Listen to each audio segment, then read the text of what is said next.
soul friends, to our Facebook Knowings. I wanted to thank you all for the brilliant questions that you've sent to us. And though, of course, I can't answer all of them, I wanted you to know that I do see them all. And I'm sending you great love and the most radiant light.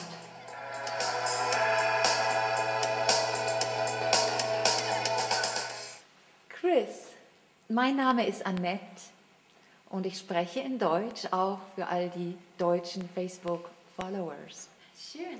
Ich bin eine Mutter von 4 jungen Frauen und möchte gerne wissen, was du diesen jungen Frauen, dieser jungen Generation mitgeben möchtest. I'm a mother of 4 young teenage girls from the age of 16 to 21, and I just would love to hear what you would like to give them. Oh, what a beautiful, beautiful question.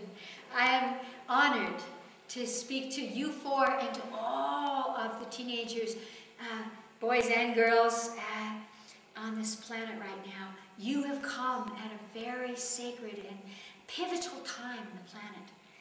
Where in the past, being especially girls, or being young girls, even 10 years ago, you might not have felt that you had a voice. You might have had tremendous confusion about who you are and so much information coming to you that sometimes it feels useless to be here. You can't find the direction of your life. But let me giggle with you and say, not to worry, the direction of your life is coming at you at a light speed. And so relax and let your mother relax and know that all of the conflicting information that you have is just part of you growing into the powerful and centered beings who have chosen to come at this time. You have inside you the essence of all of the brilliance that created computers and cell phones and iPads and all of that technology. You have that literally inside the capacity of your consciousness, inside the neurotransmitters and the energies of your minds. So not to worry that the world will overwhelm you, but let me say, don't forget, especially let me say to you 4 girls, women, young women, that you are women. You represent the yin energy, and in this area of the universe, we are moving from a yang or a masculine universe of creation, of creating planets, and all of that, make form and fight over it. We are releasing all of that, so that to be a leader in today's world necessitates knowing. It necessitates the energy of the heart, and the gentleness and the wiseness that you have inherited, not only from your mother and your great-great-grandmother and even your great-great-grandfathers, but from all of the incarnations that you have had. And so you can access that. I want you to truly feel and know that this is the time of women, not only in your society, but around the planet and into the galaxy.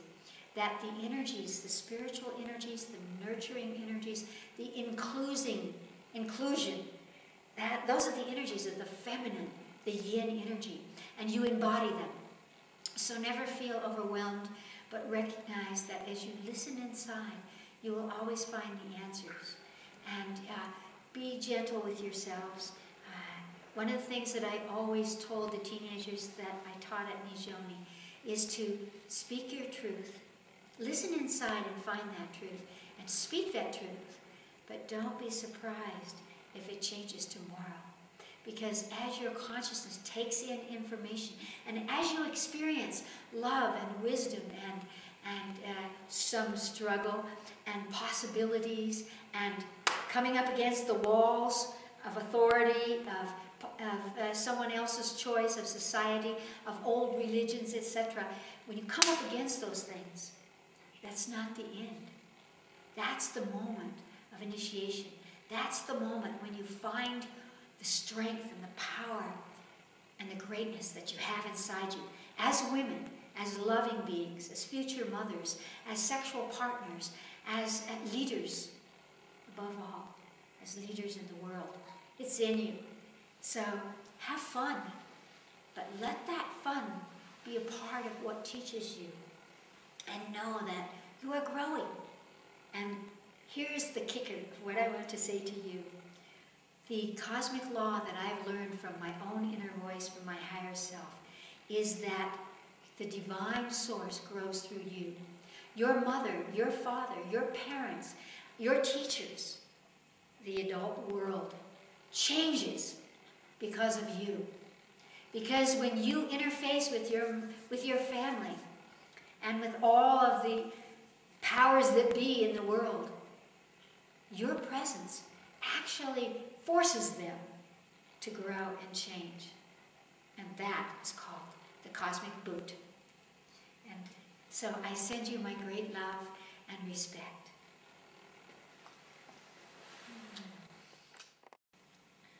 Chris, this is a question from our Light Institute facilitator, Vera Andrade. She says, in Brazil. Hello, Vera. She says, Querida Chris, why have we been carrying in our DNA such slow emotional imprints such as fear and rage?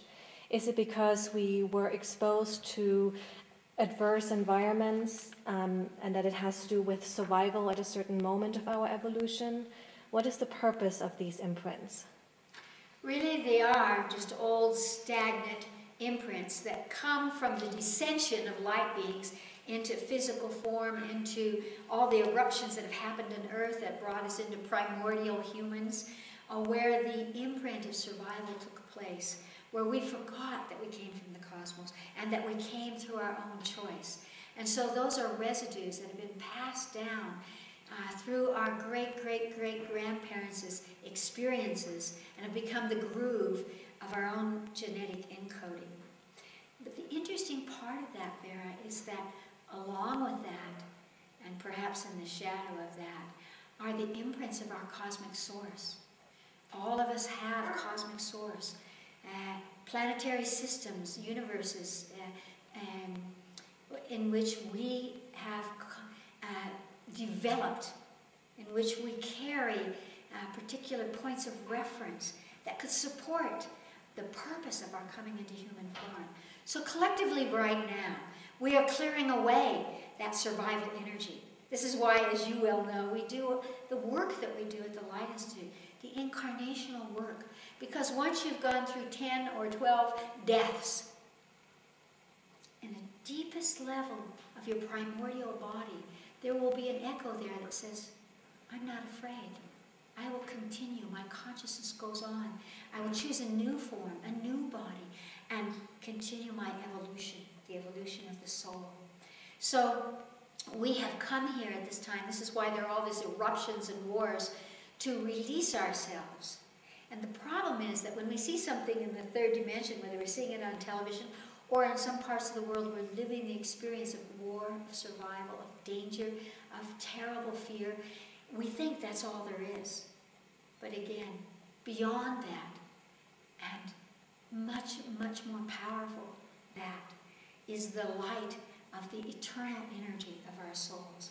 The more that we tune in or discover who we are, the more we will walk through this world without fear. Without fear of finances, without fear of lack of love, without fear of our own bodies, without fear of the outside world, but in the conscious acknowledgement and recognition that what we see outside us is what is moving inside us. So how do we change that in our DNA? We move inside us and we begin to pluck away those residues and to look for those fine, high frequencies of universal recognition, of the wisdom and the knowing that each and all of us carry. That is the reason that we come into our third dimensional body. This body and the consciousness that we carry, even our minds. Look at computers. We made computers. We are so much more than we think we are. So focus on that aspect, on the cosmic aspect, the galactic, the angelic, the devic aspects, those DNAs that we carry within us, and soon the fears will dissolve away. Thank you, Vera.